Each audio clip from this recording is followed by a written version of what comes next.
Hello positive sols, কেমন আছেন আপনারা? আশা করছি সবাই খুব সুস্থ আছেন, ভালো আছেন, আনন্দে রয়েছেন। And by the way, happy new year. Happy new year বন্ধুরা। আপনাদের এই বছরটা খুবই সুন্দর কাটুক, খুবই মজায় কাটুক। আর আমি চাই সব ম্যানিফেস্টেশন যা যা আপনারা করবেন বিশ্বাসের সঙ্গে, সেই সব কিছু যেন আপনাদের পূরণ হয়। তো চলুন আজকে একটা সুন্দর ডিসকাশন আমরা করতে চলেছি ল অফ অ্যাট্রাকশন ম্যানিফেস্টেশন নিয়ে। আচ্ছা, আমরা তো সবাই জানি যে এই ইউনিভার্সে কোনো জিনিসের কমতি নেই, কোনো জিনিসের অভাব নেই। এই পৃথিবীতে, এই ইউনিভার্সে যা যা জিনিস আছে সবকিছু না একটা পার্টিকুলার ভাইব্রেশন বা একটা পার্টিকুলার ফ্রিকোয়েন্সিতে টিউন করছে। আমাদের সেই জিনিসকে পেতে গেলে, মানে যেটা আমাদের ইচ্ছা বা যেটা আমাদের ম্যানিফেস্টেশন, সেই জিনিসকে পেতে গেলে আমাদের শুধু সেই সেম ফ্রিকোয়েন্সিতে নিজেদের টিউন করতে হবে। তাহলে কি আমরা সেই জিনিসটা পেয়ে যাব? হ্যাঁ, অবশ্যই, একদমই তাই। তাহলে আমরা সেই জিনিসটা পেয়ে যাব। কিন্তু এখানে প্রশ্নটা আছে যে আমরা কিভাবে সেই সেই জিনিসটাকে পেতে পারি নিজের ভাইব্রেশন বা ফ্রিকোয়েন্সিকে বাড়িয়ে। তার আগে আরেকটা জিনিস শুনুন। যখন আপনি কোনো জিনিস চান, সেই জিনিসটার প্রতি না আপনি পজিটিভ ইমোশন জেনারেট করতে শুরু করে দিন। আপনি তার সম্পর্কে ভালো জিনিস ভাবতে শুরু করে দিন। দেখুন, ভালো জিনিস ভাবতে না পারলে অন্তত খারাপ ভাববেন না। তাহলে কি জানেন তো, ল অফ অ্যাট্রাকশনের যেমন একটা রুলস আছে না, লাইক অ্যাট্রাক্টস লাইক, ঠিক সেরকমই আরেকটাও রুলস আছে, ডিসলাইক অ্যাট্রাক্টস ডিসলাইক। তাহলে ভালো যদি ভাবতে না পারি, খারাপও ভাববো না, ঠিক আছে? আচ্ছা, এটা তো গেল আমাদের জিনিসটা বুঝলাম আমরা। এবারে হচ্ছে আমরা কি করে নিজেদের ফ্রিকোয়েন্সিটা সেই জিনিসে নিয়ে যেতে পারি যেটা আমরা চাই।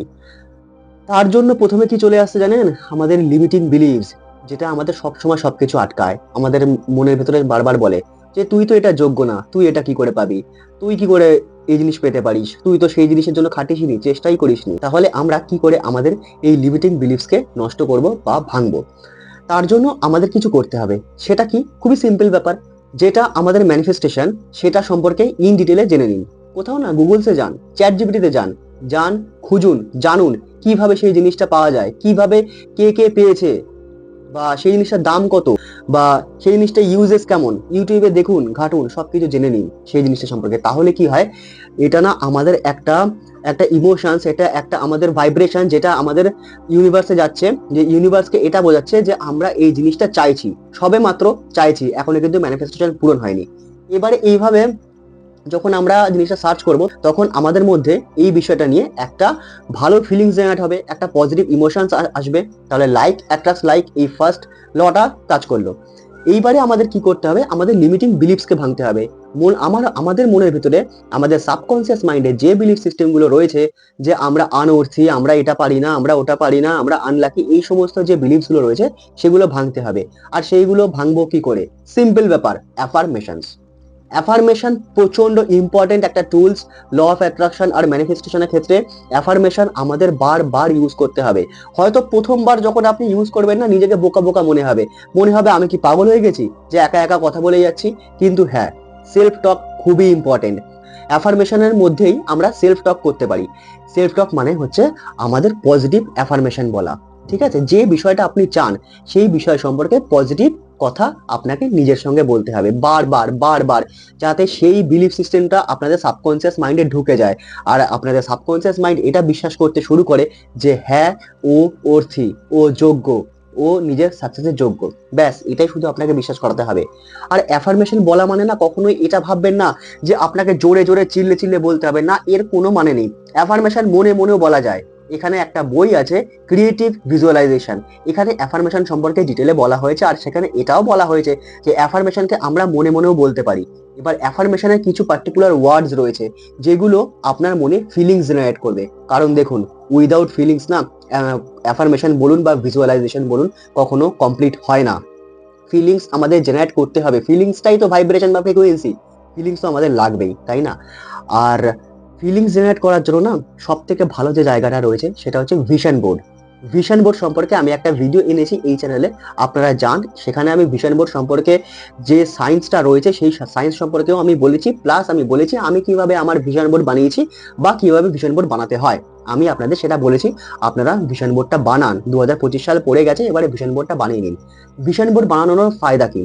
ভিশন বোর্ড বানানোর ফায়দা হচ্ছে এটাই, যে আমাদের চোখের সামনে যখন বারবার আমাদের ভিশনটা থাকে না, আর যখন বারবার আমরা দেখি, তখন আস্তে আস্তে পজিটিভ ইমোশনস সেখানে জেনারেট হতে শুরু করে।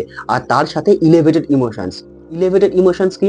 ইলেভেটেড ইমোশনস হচ্ছে আমাদের গ্র্যাটিটিউড, লাভ, হ্যাপিনেস, এইগুলো সব হচ্ছে আমাদের ইলেভেটেড ইমোশনস। এগুলো জেনারেট করা খুবই প্রয়োজন, কারণ এই সব জিনিসগুলোই তো আমাদের মনের ভেতরে ফিলিংসকে আরো বেশি শক্তিশালী বানায়। আর যখন আমাদের ফিলিংস শক্তিশালী হবে, যত শক্তিশালী হবে তত শক্তিশালী আমাদের ভাইব্রেশন হবে, তত শক্তিশালী আমাদের ফ্রিকোয়েন্সি হবে। আর আমাদের প্রত্যেকটা ফ্রিকোয়েন্সি ইনফরমেশন ক্যারি করে, ঠিক আছে? আর ভিজুয়ালাইজেশনের ক্ষেত্রে না ভিশন বোর্ডও খুব কাজ করে। এরকম অনেক মানুষ রয়েছেন যারা ঠিকঠাক ভিজুয়ালাইজেশন করতে পারেন না, ঠিক আছে? হতেই পারে, এক একজন মানুষ না এক এক রকম হয়। কেউ ভিজুয়ালাইজ ভালো করতে পারেন, কেউ অ্যাফার্মেশন ভালো বলতে পারেন, অ্যাফার্মেশনে বেশি ফিলিংস আসে, কেউ আবার কোনো কিছু শুনে বুঝে শিখে তারপর সেটাকে ইউজ করতে পারেন। 3 ধরনের মানুষ রয়েছেন, ঠিক আছে? তো যার ভিজুয়ালাইজেশন হয় না তার জন্য কিন্তু রামবাণ হচ্ছে আপনার এই ভিশন বোর্ড। ভিশন বোর্ড তাকেও ভিজুয়ালাইজ করাতে পারে যে ভিজুয়ালাইজেশন ইউজ করতে পারে না বা ভিজুয়ালাইজ করতে পারে না, যে নিজের ড্রিমকে ফিল করতে পারে না, সেও কিন্তু ফিলিং জেনারেট করতে পারে ভিশন বোর্ডের মাধ্যমে, ঠিক আছে? ভিশন বোর্ড এতটাই ইম্পর্টেন্ট। আর শুধুমাত্র তাদের জন্য না, ইভেন আপনারা যারা ভিজুয়ালাইজেশন করতে পারেন তাদের জন্যও কিন্তু ভিশন বোর্ড খুবই ইম্পর্টেন্ট। ভিশন বোর্ড প্রত্যেকের থাকা উচিত, বাড়িতে রাখা উচিত, কারণ সেটা না সবসময় আমাদের সাবকনসিয়াস মাইন্ডকে আমাদের একটা টার্গেট দেয়, আমাদের এগুলো অ্যাচিভ করতে হবে। আর তার ফলে আমাদের মাইন্ডে একটা জিনিসই ঢোকে, সেটা হলো ইন্সপায়ার্ড অ্যাকশন। এবার ইন্সপায়ার্ড অ্যাকশনটা কি? ইন্সপায়ার্ড অ্যাকশন হচ্ছে সেটাই যার মাধ্যমে আমরা আমাদের ম্যানিফেস্টেশনকে পাওয়ার জন্য কাজ করি। হ্যাঁ, তার জন্য যা যা কাজ করতে হয় আমরা সেই কাজগুলো করি। আর তার ফলে কি হয় জানেন, আমাদের যখন মাইন্ড শান্ত থাকে, আমাদের যখন গোল সেট থাকে, তখন যখন আমরা কোনো কিছু মানে অ্যাকশন নিই, কোনো কাজ করি না, তখন কাজটা খুব পারফেক্ট হয়, খুব সঠিক হয়, খুব দারুণ হয়। তো এই কারণে আমাদের ভিশন বোর্ডটা বানাতে হয়। ভিশন বোর্ড আমাদের তাহলে কি কি দিচ্ছে? আমাদের ফিলিংস দিচ্ছে, ইলেভেটেড ইমোশনস দিচ্ছে, তার সঙ্গে আমাদের দিচ্ছে কর্মক্ষমতা। মানে আমরা যে জিনিসটা চাই তার জন্য ট্রিমেন্ডাস খাটাখাটনি করা, ঠিক আছে? তো ভিশন বোর্ড এই কারণে আমি সবাইকে রেকমেন্ড করছি আপনারা প্লিজ বানান। শুধু যে আমরা ভিশন বোর্ড বানালাম আর তার সঙ্গে গোল সেট করে নিলাম সেটা কিন্তু নয়, তার সঙ্গে আমাদের মাইন্ডসেট ঠিক রাখতে হবে। হ্যাঁ, অবশ্যই আপনি ঠিক শুনছেন, আমাদের মাইন্ডসেট। কারণ কি জানেন তো, আমরা প্রায় এরকম করি না, আমাদের গোলকে চেঞ্জ করে ফেলি। আজকে ভাবছি আমরা একটা হব, একটা জিনিস হব, কালকে ভাবছি না অন্য কিছু হব, আবার 1 সপ্তাহ পরে আমাদের ড্রিম বা ভিশন চেঞ্জ হলো। এতবার ড্রিমস বা ভিশনকে চেঞ্জ করলে হয় না। তাতে কি হয়, তাতে ইউনিভার্সে একটা ভাইব্রেশন যেটা যায় সেটা হচ্ছে কনফিউজড। বারবার ভাইব্রেশন চেঞ্জ হচ্ছে, বারবার ভাইব্রেশন চেঞ্জ হচ্ছে, এর ফলে ইউনিভার্স বুঝতে পারে না যে আপনি কি চান। সেই কারণে আমাদের মাইন্ডসেটটাকে ঠিক রাখা খুবই প্রয়োজন, যে আমরা একটা জিনিস চাই, সেটার আমরা ভিশন বোর্ডে আমরা ছবি লাগালাম, আমরা ওটাই চাই। সেই সেই বছরের জন্য, মানে এই বছরের জন্য ভিশন বোর্ডে আর ওগুলো চেঞ্জ করবো না। যেগুলো আমরা পেয়ে যাবো জাস্ট লিখে দেবো ম্যানিফেস্টেড। হয় ভিশন বোর্ড দিয়ে অনেকে অনেক কিছু ম্যানিফেস্ট করেছে, ঠিক আছে? তো আমাদের মাইন্ডসেটটাকে ঠিক রাখতে হবে, যে বারবার করে আমরা আমাদের ভিশনকে চেঞ্জ করব না। কারণ কি বলুন তো, যখন আমরা রাস্তায় কাউকে দেখি বা আমরা চেনা পরিচিত কাউকে দেখি যে সে কোনো কিছু করছে, তার ফলে সে প্রতিষ্ঠিত হয়েছে, তো আমরাও ভাবি যে আমরা সেরকম হব। কিন্তু কেন কেন আমরা সেরকম ভাবি? একবার নিজের মনের ভেতর ঢুকতে হবে, জানতে হবে, বুঝতে হবে যে আমাদের হার্ট কোনটা পারমিশন দিচ্ছে। আমাদের হার্ট আমাদেরকে কোনটা পারমিশন দিচ্ছে, যে কোনটা করতে বলছে। যেটা করতে বলছে, যেটাই ভালো ফিলিংস জেনারেট হচ্ছে, আমাদেরকে সেটাই করা উচিত। কারণ ঈশ্বর বলুন, ভগবান বলুন বা ইউনিভার্স বলুন, সবাইকে না আলাদা আলাদা ক্ষমতা দেওয়া হয়েছে। এক একজন এক একটা জিনিসে মাহির। তো আমাদের সেটা বুঝতে হবে আমরা কোন জিনিসে মাহির, আপনি কোন জিনিসে মাহির। আপনি যে জিনিসটা ভালো করতে পারেন আর আপনার মন যে জিনিসটা সায় দিচ্ছে, আপনাকে সেটাই করতে হবে। সেটাতেই আপনি আপনার 100% সাকসেস পেতে পারেন। তো এই কারণে এক্ষেত্রে মাইন্ডসেট খুবই ইম্পর্টেন্ট। আপনারা মেডিটেশন করুন, মেডিটেশন করুন, মেডিটেশনের মাধ্যমে নিজেকে প্রশ্ন করুন যে কোন কাজটা করলে আমি খুব মজায়, খুব আনন্দে কাজ করতে পারবো, আমি আমার সাকসেসের চরম সীমায় পৌঁছাতে পারবো।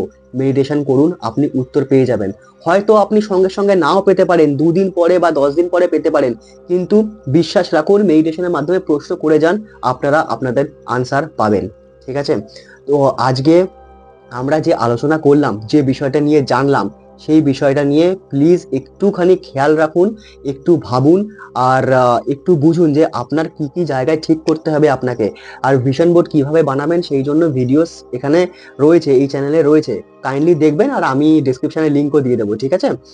তো এই বিষয়গুলো নিয়ে একটু ভাবুন, চেষ্টা করুন, আর দেখা হচ্ছে তাহলে পরের ভিডিওতে। আর মনে রাখবেন ততক্ষণের জন্য, think positive, do positive, you will receive positive.